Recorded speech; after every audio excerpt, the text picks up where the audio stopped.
Hello everyone, welcome back to my YouTube channel spiritual wife. आज की कहानी का टॉपिक है संत नामदेव।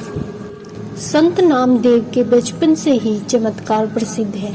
एक बार इनके दामाद सेठ घर से कहीं बाहर गए।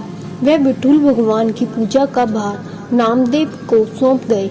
नामदेव ने बड़े प्रेम से पूजा की और भगवान के भोग को दूध का कटोरा भर कर मूर्ति के सामने रखा एवं अपने नेत्र बंद कर दिए।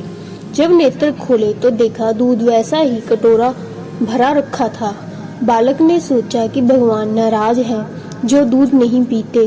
अंत उसने हट करते हुए रोकर कहा, हे भगवान, दूध पियो, शीघ्र पियो, नहीं तो मैं जीवन भर कभी दूध नहीं पीऊंगा। बच्चे की प्रतिज्ञा सुनते ही मूर्ति मुखर हो उठी और गटगट दूध पी गई। फिर रोज नामदेव जी के हाथ से भगवान दूध पीते रहे। एक बार संत नामदेव की कुटिया में एक और आग लग गई। अपने प्रेम विभोर होकर दूसरी ओर की वस्तुएं भी अग्नि अर्पण करनी शुरू कर दी और मस्त होकर बोले, स्वामी, आज तो आप लाल लाल लपटों का रूप बनाए बड़े अच्छे पधारे, किंतु एक ही और क्यों? दूसरी ओर इन वस्तुओं ने क्या अपराध किया है जो इन पर आपकी कृपा नहीं हुई? आप इन्हें भी स्वीकार करें। नामदेव का ये कहना अग्नि भगवान को ठंड पसीना आ गया। वह संत की वाणी सुनते ही शांत हो गई।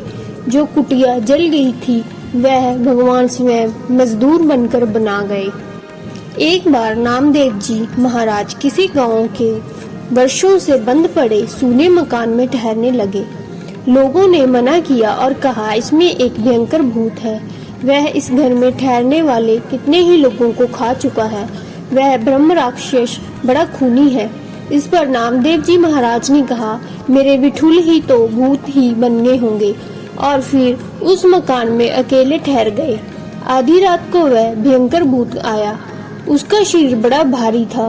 वह लंबी चौड़ी विकराल प्रतिमाओं देख नामदेव जी भाव मगन होकर नृत्य करने लगे और गाने लगे। भगवान की भक्ति के सामने भला कहीं प्रेत कहाँ ठहर पाता। यह भयानक आकृति शंख चक्र गदा पांडु योग में बदल गई और उस दिन से फिर उस घर में ब्रह्म राक्षस नहीं रहा। ऐसे ही एक बार नामदेव जी जंगल में रोटी बना रहे थे। रोटी बनाकर भोजन करने हेतु लघु शंख आदि के नृत्य होने लगे। जब लौटे तो देखते हैं कि एक कुत्ता मुंह में रोटी दबाए भागा जा रहा है।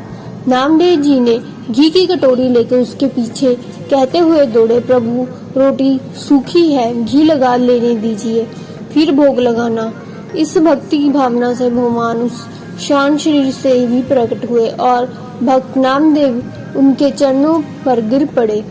एक बार जब ये संत ज्ञानेश्वर के साथ तीर्थ यात्रा करके लौटे तो मार्ग में बीकानेर के पास कोलियात गांव में एक कुएं पर इन्हें प्यास लगी।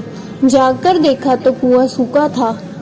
ज्ञानेश्वर की जी सिद्ध योगी थे।